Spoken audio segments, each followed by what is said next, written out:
नमस्कार, आप देख रहे हैं एचबी एक्सप्रेस न्यूज़। आज हमारे बीच एक ऐसे शख्स हैं जो जज के ड्राइवर थे और 2005 में उन्हें नौकरी से निकाल दिया गया है और इन्हीं वो अपने 3 सूत्री मांगों को लेकर पिछले बहुत दिनों से लगभग धरना में बैठे हैं। वो बताएंगे कितने दिनों से धरना में हैं, तो उनसे बात करते हैं।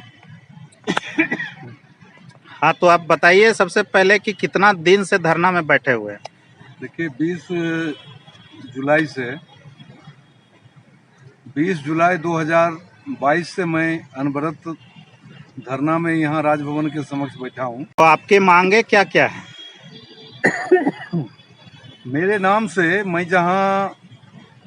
मेरी जहाँ नौकरी थी, जहाँ मैं व्यवहार न्यायालय जामताड़ा व्यवहार न्यायालय जामताड़ा के अधीन चालक के पद पर मैं कार्यरत था और वहीं पे मेरे नाम से 318 रुपये के स्थान पर जिला एवं सत्र न्यायाधीश के द्वारा 440 रुपये 40 पैसे यात्रा भत्ता बिल की निकासी कोषागार जामताड़ा से की गई थी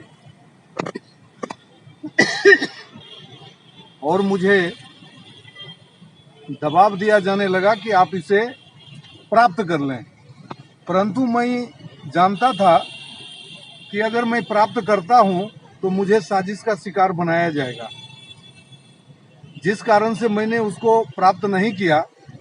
लेकिन फिर भी ये लोग मुझे साजिश का शिकार बनाए और आज तक वो राशि हमारा लंबित है, जबकि उसी के बदले की भावना से प्रेरित होकर के एक फर्जी पत्र बना करके जो सिविल कोर्ट में नाजिर होता है उसके द्वारा तैयार करवाया गया और जिला एवं सत्र न्यायाधीश ने मुझे सस्पेंड कर दिया। सस्पेंड के बाद विभागीय कार्रवाई की गई। विभागीय कार्रवाई के बाद हमें नौकरी से बर्खास्त कर दिया गया। मुझे समय पर जीवन निर्वाह भत्ते नहीं दिए गए।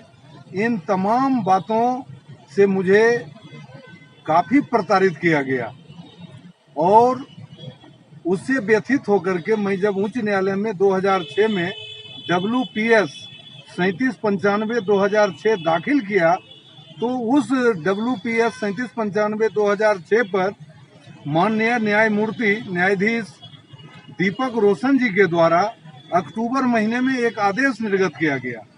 उस आदेश में इस केस की अंतिम सुनवाई के लिए 8 दिसंबर 2020 की तारीख निश्चित की गई और उनके आदेश का पालन उच्च न्यायालय का जो रजिस्ट्री है, रजिस्ट्रार जनरल का कार्यालय है, असिस्टेंट रजिस्ट्रार के पत्रांक से स्पष्ट होता है कि हाई कोर्ट के रजिस्ट्रार जनरल के कार्यालय के द्वारा भी मेरे साथ फर्जीवाड़ा किया गया, मतलब मुझे साजिश का शिकार बनाया गया, जिसका प्रमाणित कागजात में रखा हुआ हूँ।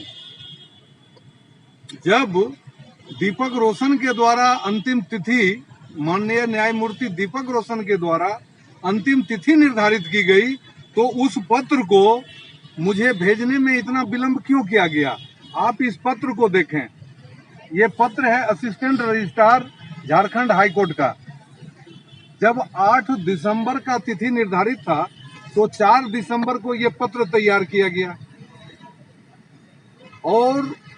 और आप देखें ये इंडियन पोस्ट का लिफाफा है जो रजिस्ट्री किया गया उसी मेमो नंबर से, और आप इसमें देखें इंडियन डाक का जो रजिस्ट्री का कूपन सटा है वो 21 दिसंबर 2020 का है। इससे साबित होता है कि अपनी गलती को छुपाने के लिए न्यायपालिका के उच्च पद पर बैठे हुए लोग एक व्यक्ति के जीवन बर्बाद करने के लिए कितनी बड़ी साजिशें की जाती है। इस बात को बताने के लिए मैं राजभवन के समक्ष बैठा हूं और मैं अपने टीए बिल के विषय में सीबीआई जांच का मांग किया हूं और आज की तिथि में भी मेरा 318 रुपया बाकी है, उसका भुगतान कराया जाए और मेरे जीवन निर्वाह भत्ते की निकासी जो जामताड़ा ट्रेजरी से नियम विरुद्ध न्यायाधीशों के द्वारा की गई उसकी जांच कराई जाए और मेरी मानहानि से लेकर के शारीरिक, मानसिक, सामाजिक और मेरे आश्रितों को हुई क्षति की भरपाई के लिए 2 करोड़ रुपये अनुग्रह राशि स्वीकृत कर राज्यपाल महोदय मुझे यहाँ उपलब्ध करावें। इन्हीं मांग को लेकर के मैं यहाँ बैठा हूँ, ताकि दूध का दूध और पानी का पानी हो सके, और कोई भी न्यायाधीश, कोई भी IAS IPS, कोई भी सरकार के उच्च पद पर बैठे हुए व्यक्ति ऐसी जुर्रत नहीं करें, भविष्य में किसी के जिंदगी के साथ खिलवाड़ नहीं किया जाए। ये जो है प्रजातंत्र है और इस देश में संविधान अभी लागू है। तो ये काफी लंबा समय नहीं लग गया आपका केस से संबंधित लड़ाई में? हाँ, उच्च न्यायालय में जब मैं केस को दाखिल किया था वो 2006 था। मुझे नौकरी से 2005 में निकाला गया था, मुझे टर्मिनेट किया गया था, डिसमिस किया गया था, और 2006 में मैं हाई कोर्ट में केस दाखिल किया था, और उस पर काउंटर एफिडेविट भी ये लोग नहीं कर रहे थे।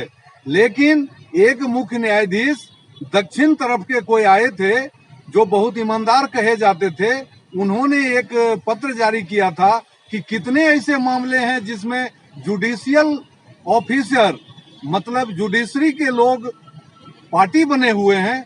तब जाकर के मेरा केस बाहर निकला था, और डिस्ट्रिक्ट जज जामताड़ा और रजिस्ट्रार जनरल जो हाई कोर्ट के होते हैं वो दोनों मेरे विपक्षी थे, और इन लोगों ने काउंटर एफिडेविट दाखिल किया था। तो ये लेकर के लोग तो सुन ही नहीं रहे थे, सुनना ही नहीं चाहते थे। लेकिन अब उनका इसके लिए क्या समय सीमा है नहीं है, उनकी इच्छा है। लेकिन 2020 में इस केस का निस्तारण माननीय न्यायमूर्ति दीपक रोशन जी के द्वारा किया गया था। तो समय लगा, तो मेरा तो जिंदगी वैसे ही बर्बाद कर दिया इन लोगों ने। इसलिए मैं अब अदालत पर भरोसा कहाँ करता हूँ। मैं तो भरोसा राज्यपाल जो इस राज्य के मुखिया हैं, संवैधानिक प्रमुख हैं, उनके सामने अपना दुखड़ा सुनाने आया हूँ।